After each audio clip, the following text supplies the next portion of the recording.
excited today to have Brady Loveland on here to do our presentation on cybersecurity. Brady is our Information Technology and Support Services Manager here at the Trust. He's been here a long time and is really an expert in many different fields and really keeps things together here at the Trust. And so we're excited to have Brady give us a presentation on the cyber part of our jobs and how do we deal with this current challenge that we're facing. So Brady, if you want to go ahead and take the screen.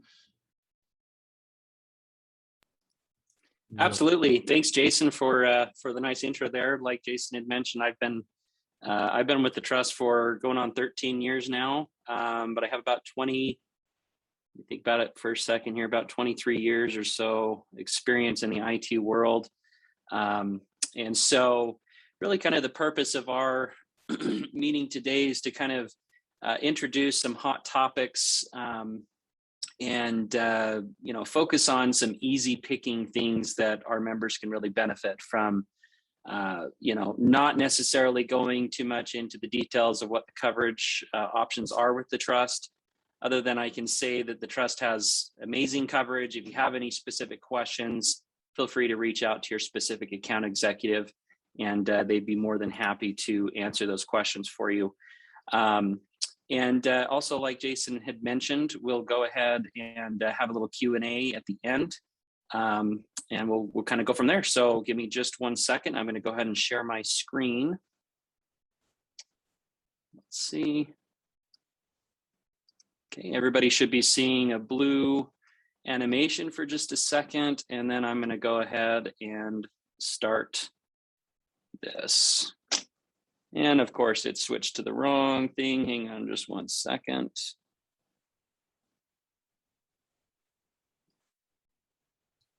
The great thing about this, though, is when the presenter's having challenges like this, at least the IT person is the one that's doing it, so he can figure that out. Good job, Brady. That's right. Yeah, it takes me just a second. So it's one of those things, you get it all set up beforehand, and then you go to start. Of course, doesn't ever want to work right. It's just how it works. All right. Well, so first thing that I wanted to cover, I actually have 4 topics that I wanted to cover today. And like I had mentioned, we're going to go into just some basic details. For some reason, it's not letting me see the chat window while I'm presenting here, Jason. So if you see anybody when we get to the Q&A questions, or if there's something where I need to pause, if you wouldn't mind just letting me know, and then I'll go ahead and do my best to answer those questions. Yeah, so I'll monitor that as we go along and perfect. Feed you the questions. That's fantastic. Thank you very much, Jason. Well, the first thing I wanted to talk about is backup strategy, and particularly the 3-2-1 backup strategy. The most important thing about this, about having a backup, is at minimum having a backup, but this is a very easy thing that a lot of members should be doing. That really, even in your own personal lives and your own home computers, you really should be taking advantage of this. It's not too complicated to do, but I want to just jump into what I mean by the 3-2-1 backup strategy.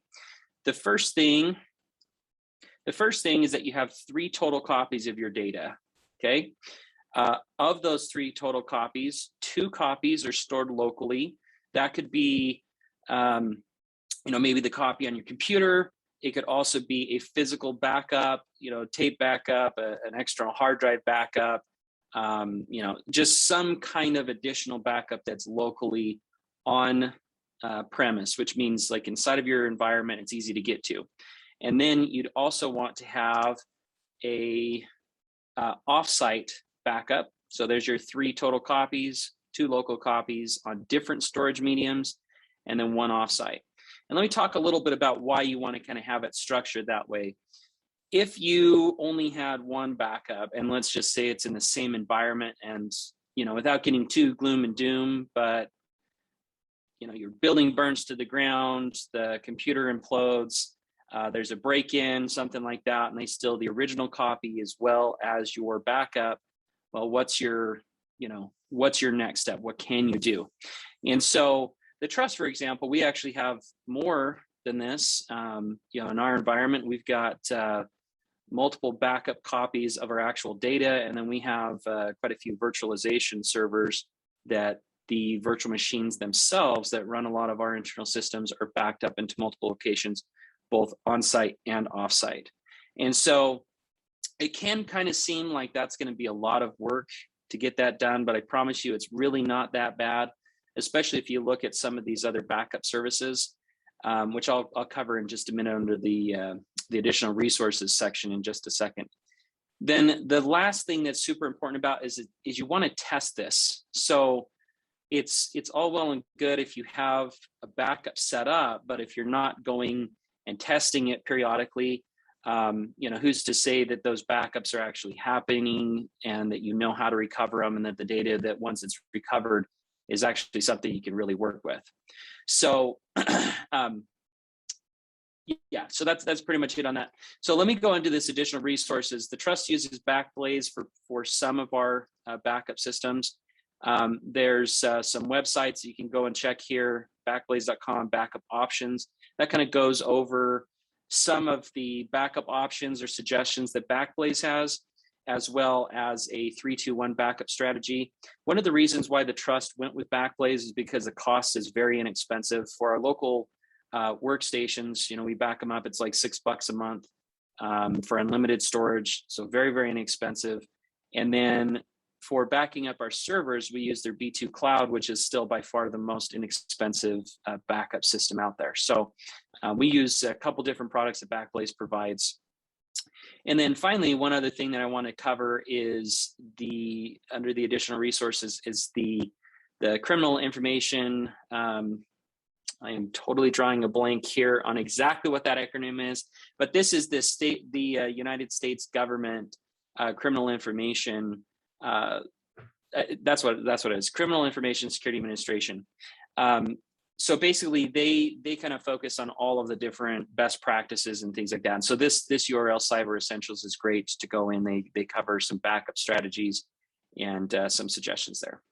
Hey Brady, well, so before we move on to the next one, on that Backblaze, this is a backup system that just kind of works in the background, right? You do some setup on that, and it's just it's just constantly doing backups on everybody's computer that's in the network.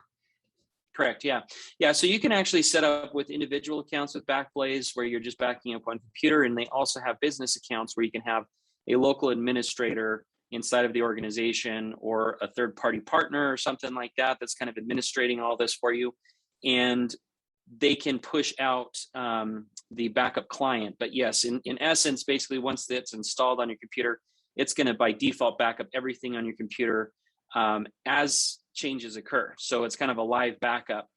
And then you have the ability to go back at specific points in time and recover data from that particular point in time. So let's just say you had, a lot of times what'll happen with these cases, you're working along with the file and for some reason the file gets corrupted, and rather than just being like, oh, great, now I've got to go ahead and recreate that whole file, you could actually go back to your backup through Backblaze or something similar to it, and you can recover from a previous version and not have to do all of your work again. That will kind of trail into a little bit about this ransomware topic, which is where I'll carry on in just a minute.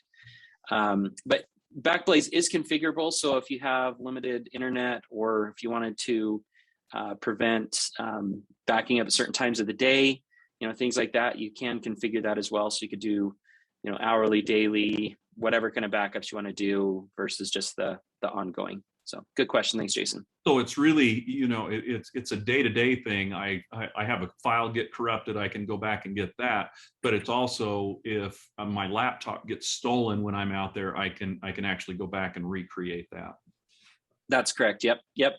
Theft, ransomware, viruses, really everything. And there's a reason why I started with this backup strategy, and that's because you don't want to be trying to figure out a backup or how you're going to get your data if you've been attacked by a cyber ransomware attack. So, and that's what I'll go into next. So if there's no other questions, I'll just go ahead and move on to the ransomware topic. Yep. Great. Thanks, Jason. All right. So first of all, I want to cover a little bit about what ransomware. This is, like I said, a pretty hot topic. There's a lot of government agencies that are being attacked by this. And it's not just unique to government. It's really hitting every industry. What's interesting about this is that it is a type of malware, but it doesn't target one particular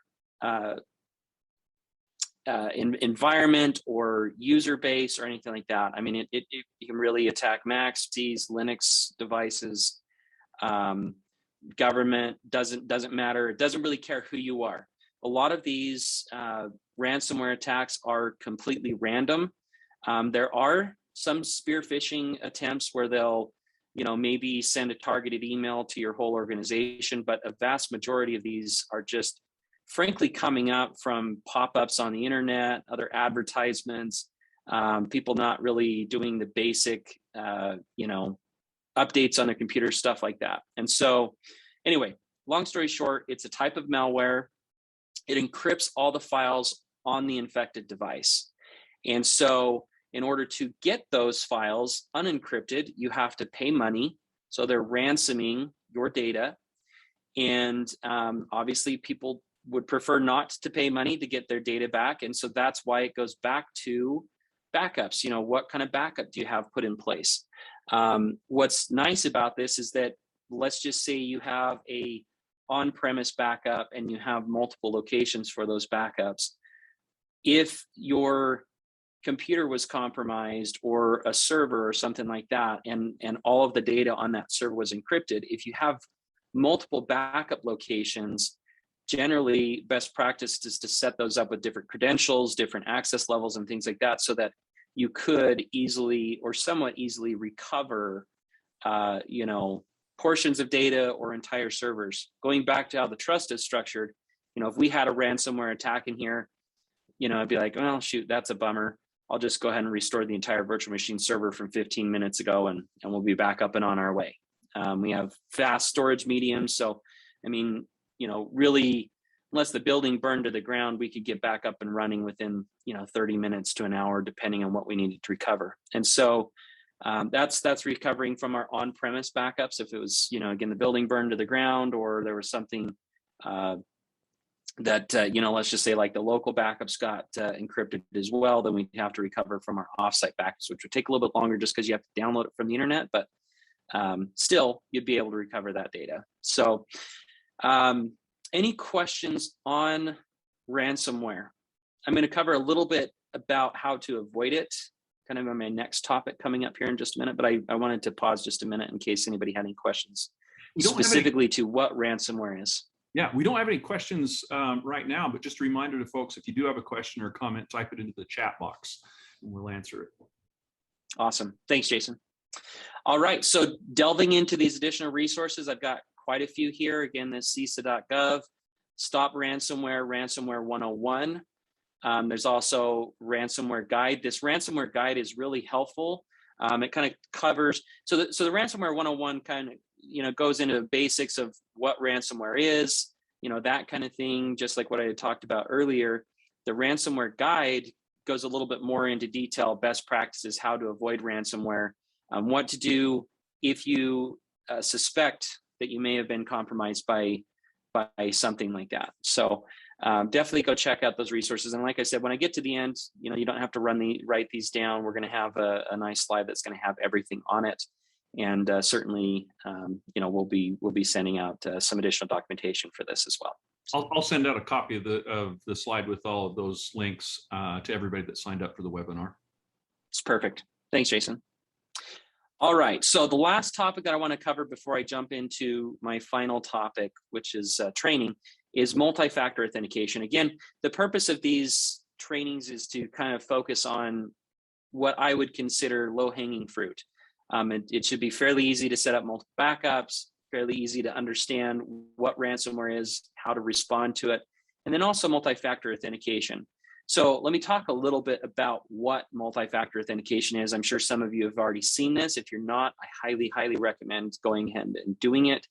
It's definitely going to be something that will save your bacon. We've had quite a few employees, even in our own organization, where they've fallen prey to something that looked like it was legitimate. And because we had multi-factor authentication, the bad guys, quote unquote, were not able to get to anything because they didn't have that second step of security. So going on to what multi-factor authentication is, it's a layered approach to security. It's not just relying on a single password or a single PIN or a single physical access card. It's a combination of passwords, one-time use codes, access cards. That's just kind of one, or just a few options, but there's a lot of different ways to do it. And again, you want to kind of implement it wherever possible. So particularly if it's like a new device, a lot of systems have the ability to recognize if you've logged in from that computer or to that website in the in the past, and if you haven't, then it will send a follow-up email to you or a text message, or it'll ask for a one-time use code from an authenticator app, things like that. But you really want to try and implement that anywhere possible. I know even in our own organization, there's a couple things that don't currently require multi-factor authentication. We are actually working on implementing that, just because there's such a huge value to it. But at the bare minimum, it's super easy to do it for emails. Most commercial systems out there already have it integrated into it, and so you definitely want to go ahead and take advantage of that. Again, for both external and internal systems. So jumping on to the additional resources, CISA has some information about that. So does Google. So if you have email hosted through Google, either a custom domain hosted through Google with their workspace products, or if it's just a Gmail account, you can enable that. Microsoft also has some documentation around that if you're hosted through Microsoft, or even have an on-premise server for your Microsoft emails. And then same with Apple. So really, again, covering all of your mobile devices, computers, emails, everything there. So any questions on that before I jump on? I don't see any questions. Great. Awesome. Okay. So last thing I wanted to cover is just training. So this is all well and good to kind of talk through this and what ransomware is, what multi-factor authentication is, but we want to focus a little bit on how do you train yourself, how do you train your members or your employees. Some topics that are really important to focus on is phishing attempts. I kind of covered that a little bit before. That's where there might just be a generic email that's blast sent out to any, the bad guys, quote unquote, find lists of emails, or maybe your email address came up in, some other list somewhere. And so they're just sending out emails, again, trying to see if people will, bite. And usually it's, here's an attachment. You need to click on it to open it. They make it try to look like it came from somewhere else sometimes. And then when you click on it, it makes it look like it's coming from Adobe Acrobat or Microsoft or something like that. So it's really important to pay close attention to these emails as they come in, recognize the actual email address that it's coming from. Sometimes people will just look at, this came from our CEO, for example, and it just says their name. But if you click on that name or you right click on it, you can expand and see, depending on your email system, what the actual email address it came from. Another good indicator is if you click on a link and it goes to a web page and it says that it's Adobe, look at the address bar. If it doesn't say adobe.com as the address, that's not a legitimate email. If it doesn't say it came from Microsoft, if it's saying that it's from a particular website, but it's not actually on that website, then that's a really easy way to know, okay, this is not what I'm expecting to do. Okay. Another easy way for some of these ransomware attacks and other viruses, stuff like that to come up is from advertisements and pop-ups on the internet. Sometimes you'll just be doing a Google search and maybe you somehow clicked along a link that wasn't the best link. There's the pop-up, things like that. You want to avoid those. The Trust has actually started using I've used it for quite a while, but recently we switched all of our employees to using Brave. You can download Brave from brave.com. It's a new browser. It's Chromium based, so it's widely supported, which essentially means it runs on Chrome in the background, but it's completely privacy focused, and it has built-in ad blocking into it. It's fantastic. Even going to CNN.com, it's kind of funny to look at it. There's like 70 something advertisements, pop-ups, trackers, things like that are on CNN.com when you access it from a regular computer. And so using a tool like Brave that has that built in, or downloading some other kind of ad blocker as a browser extension, like AdBlock Pro, things like that are very good as just kind of again, just helping you, put on your seatbelts while you're browsing around on the internet. So the last thing with all of this is it's great to do some phishing attempts, training and things like that, putting some other resources or tools in place, but it's important to practice that with your employees. So maybe bringing up some theoretical questions, things like that that might get people to actually respond, not just kind of going over just what they should do, but give them some examples. Bring up, here's what an email looks like that might not be legitimate. Here's what some, poor websites look like, stuff like that. Kind of test them on this a little bit so that they can make sure that they actually understand and they've got some experience with it. Okay. Jumping onto the resources, the Trust also has some fantastic resources that we're already providing. Cantola, Streamery. If you don't have that set up, please reach out to Mike at the Trust. It's mike@utahtrust.gov. You can also call our phone number and ask for Mike. He's working with all of our members to get them set up with access to Cantola and Streamery.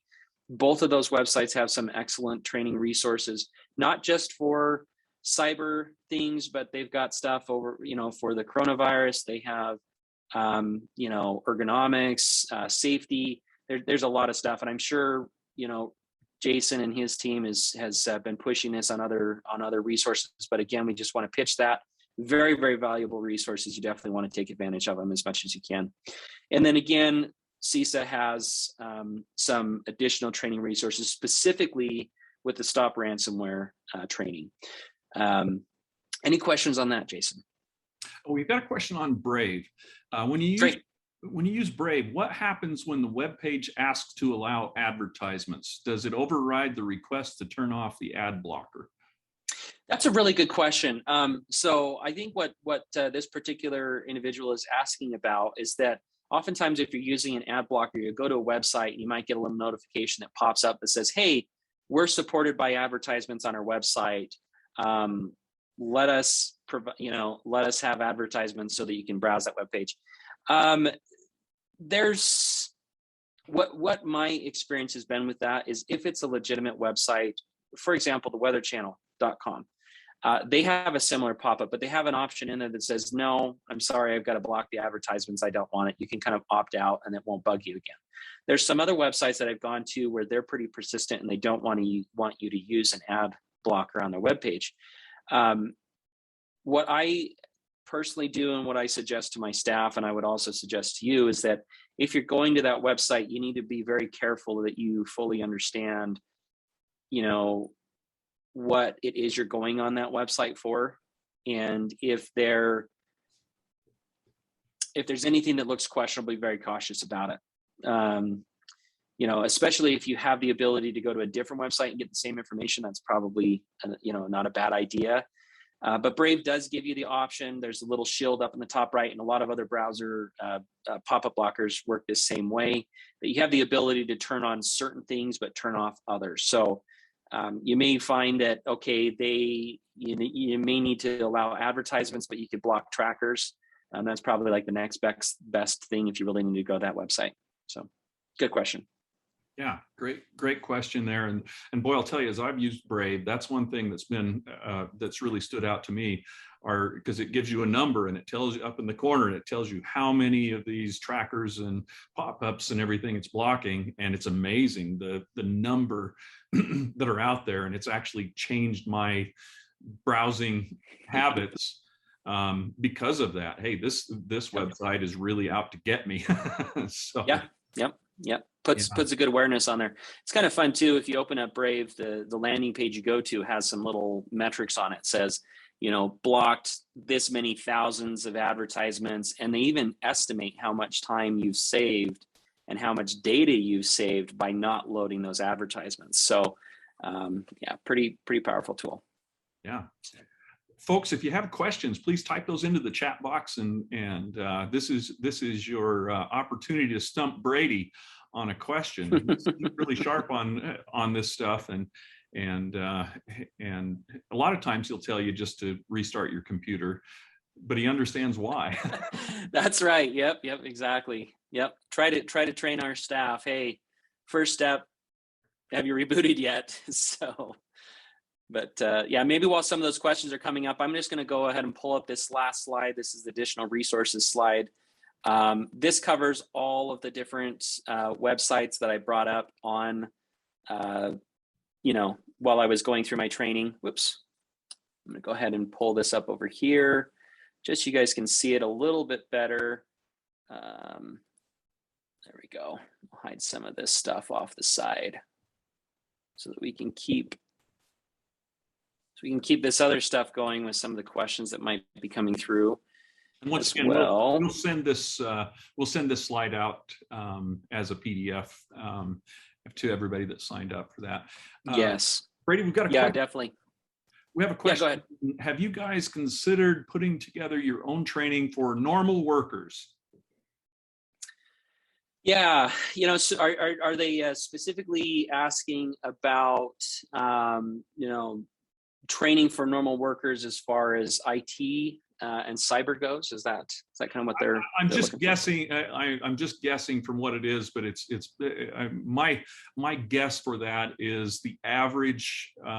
Let's see. Oh, there we go. No, just typical employees. So just somebody who interfaces with a computer as part of their job. They're not IT or anything like that. And that's something we may consider doing as well. I was trying to remember. I think I did a webinar on that years ago. Just some basic things like, hey, don't click on the link. If this email doesn't doesn't come from somebody that you trust, don't click on the link. That's probably the most important thing that any individual user can do, right? Is not click on that link that's in that email. Right. Especially if, even in the case here too, these folks try to be a little bit, clever about what they're doing. And so they'll say that something's coming from Jason, but it's not really coming from Jason. And so you really have to kind of do, a smell test, if that makes sense. But yeah, I think that's a great idea to, that we can definitely look at providing maybe some more in-depth training on an individual topic. These resources were kind of meant to be just some high level, support for, maybe some administration level folks or other IT folks that are maybe managing for some of these entities. One thing that will be kind of important with all of this is that, the trust is not going to be able to provide everything for our members. A lot of these things are kind of just best practices. Hey, these are recommendations. You're really going to need to have somebody on site that can, provide you specific resources and support for your particular environment.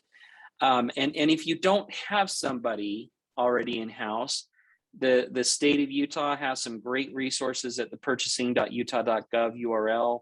You can look at contractors that are already on the state contract.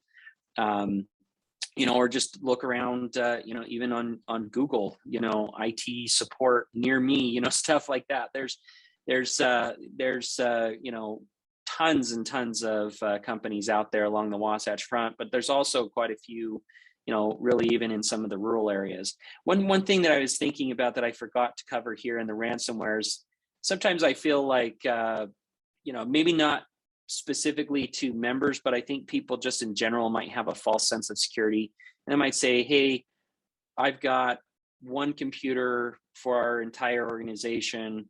There's, nobody is getting on this. We're not a target. And I hate to say it, but you're just as much of a target as anybody else. And frankly, you might even be more of a target if you're using like a generic Gmail address or something like that for your entity, or just have a single computer, for your entire organization, especially if it's like a personal computer that's being used for personal, uses, or somebody that the family might be using, things like that. If you really start looking at it, what would happen if you were a small organization in a rural area, you had one computer with all of the city or your organization's data in one location, and even if you had a backup that maybe you did once a month or something like that. What is your game plan if that computer dies? What is your game plan if you got hit by a ransomware attack? What is your game plan if a family member that was using this personal computer that also had all this government, all of your entities information on it? What's your game plan if they accidentally deleted something?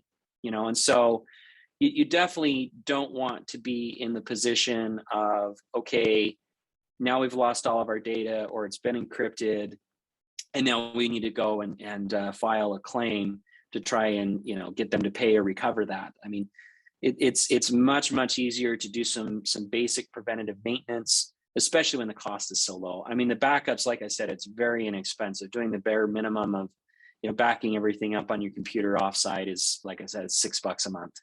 You can go pick up an external hard drive for $50 at Costco or somewhere else. I mean, buy something on Amazon. I mean, there's some basic low-hanging fruit here that are easy things to do that can really help you in some of these some of these things that happen. And it's kind of frustrating to me. I see all these things that come through where people say they're hacked.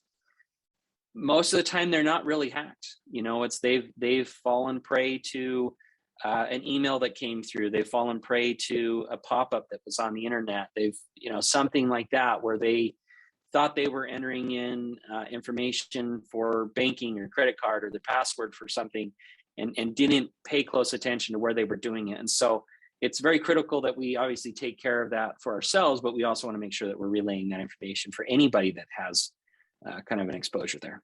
So, Brady, I've got another question here, but just to kind of summarize, what I'm hearing you say is we're all vulnerable, and eventually we will have some exposure to that, and so we need to be ready for that. So here's this question along here says, if your data becomes encrypted by a cyber bully criminal, what stops your backup from being encrypted as well? You talked about restoring the backup from 15 minutes ago. How do you know that is safe? Yeah, that's a really good question. And so that's where it's kind of important that you have that 3-2-1 backup system. But something else that's kind of important is that a lot of times when you're backing up, that's why it's suggested to back up to multiple storage mediums. So certainly the sooner you find it, the better. But a lot of times what these backup systems will do is they're already encrypted and they're at rest. So even if the bad guys or whatever encrypted your local computer, and let's just say that computer had read and write permissions to the backup source, to one of the backup sources, it could corrupt that, Generally speaking, the way that backup systems are made is that the only way for them to go through there is kind of a service backdoor, which is, separate from like a local computer authentication. So it's very easy that, let's just say you had Backblaze and your computer was encrypted, that now those files are going to be encrypted and backed up online.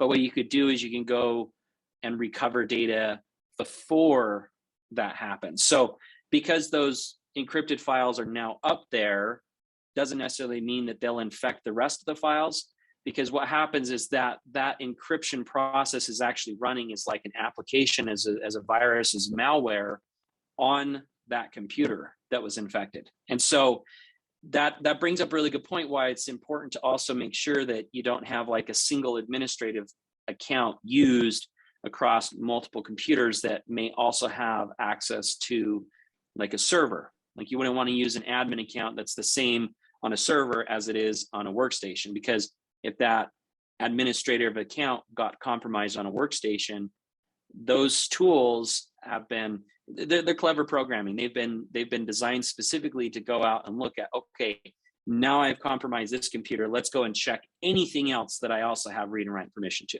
And so if they have read and write permission to a server, they're going to go and encrypt that. They're going to go and do it other places.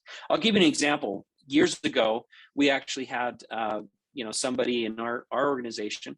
We use Macs, but we had a couple of folks that were still using Windows at the time. This particular individual fell prey to one of these things, just searching around on the internet, went to the wrong place, clicked on something, thought that they were, doing something legitimate. They installed this application on their computer because they were an administrator at the time. And so their local data on that computer was encrypted. And it also encrypted part of the server data that particular user had access to. In that particular case, it was a good example for me to remember, okay, yeah, we need to not have our users be their own admins on their own computer. And we also needed to make sure that particular user, in this case, they did need to have read and write access to this particular portion of that server storage, but they didn't need to have it in some other places. And so it's kind of a good refresher to say, okay, we needed to do this. But in that case, basically, wiped out her computer, recovered the data that she needed back onto that computer, restored the data on that server to before that backup, and we were back up and running. I actually was on vacation at the time, of course. And so, even doing it remotely, I mean, I had, the critical stuff back up and running in, I think, in an hour. It wasn't that big of a deal because, again, even though it encrypted that, our backups were structured in such a way that there was no way for that particular user account to go out and infect anything else. So, good question. Here's another question. What is your opinion of having an online/remote backup only that does incremental and versioning? Chances of having the online backup affected by ransomware is low and slower recovery time, but still doable. Yeah, that's a really good question. So this backup options and the blog or the 321 backup for Backblaze here, they kind of go into those details a little bit more, talking about the pros and cons. A good reason why you always want to also have a local backup is that if you needed to recover something, you can recover it quickly. There are, rare circumstances where, an online backup, yeah, maybe they're not quite as vulnerable, but I have seen some attacks come through. I haven't seen anything specifically with Backblaze, but I have seen with some other backup systems where, offline they've been compromised, or they might even have some service level agreements, so some SLAs where when you're recovering data, that they actually throttle you quite a bit if it's a lot of data. And so I think that the offline only works fine if you're downloading like individual files, but if you ever had to do like a complete recovery through it, it's going to be painful, but it still could be done, but it would be painful. So I think the most important thing with all of this is, again, just focusing on that how the backup works, that you're testing it, that you validated that it works how you're expecting, and that there's, it's documented and people know how to recover from it if needed. So good question. All right. Well, it looks like those are the questions that we have. I just wanted to bring up one thought on this. Some of this Sure. for the average person out there that's not an IT person, they're not super tech savvy, all of those things. What would you say to that person that's maybe an administrator, but some of the stuff that you said today kind of is, I don't know what that is. Where do they start? What would be the actions that they would want to take to ensure that this happens? They may not be the people that are flipping the switches to make the backup happen, but what do they need to do in their organization? Yeah, so you're talking about the average user, office employee, whatever. What is the best practice for them right now? What I'm talking about is, okay, so somebody's a city manager with one of our cities in the state, and it may be a small organization or maybe larger. What would be, so they watch this and they go, hey, I'm nervous about our vulnerability for this. What would be their first step or steps to really start doing something about this? Yeah, that's a really good question. So I think the basics are, like I had already covered, don't click on pop-ups, don't click on unidentified emails, be very careful. A lot of times I say, it's important to slow down and think about what you're doing. But as far as something that's very basic in general for everybody to kind of look at, these training resources are super helpful. I mean, you could take just a few minutes, and like I said, this is available to all of our members. You know, we're not charging anybody for these resources. You can go to Cantola or Streamery or the CISA website. You can search up specific topics that you want to look for. And a lot of these are very easy to do. I mean, they're 10, 15-minute videos. Some of them are course-based, you know, through Cantola, others are not. You know, I would highly recommend, you know, if you're a city administrator or something like that, and you're tuned in today, to jump on this. You know, if you're not the person to, you know, set up Cantola and get people working on it, maybe it's somebody in HR or something like that, I don't know.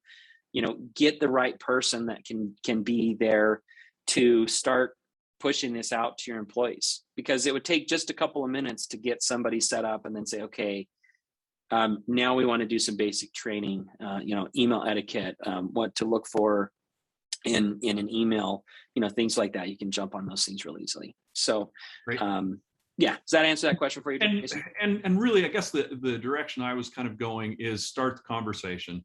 Whoever's responsible for your IT resources, if you have somebody in house or you have a contractor doing it, start the conversation and say, all right, what do we have in place as far as backups, and ask the questions to that staff. And if they say, oh, hey, we've got a 3-2-1 backup thing that we're doing, then you can move that conversation ahead. If you're not doing any backup at all, well, that's where we start, is doing that. Start having the conversation with the people that are responsible for it.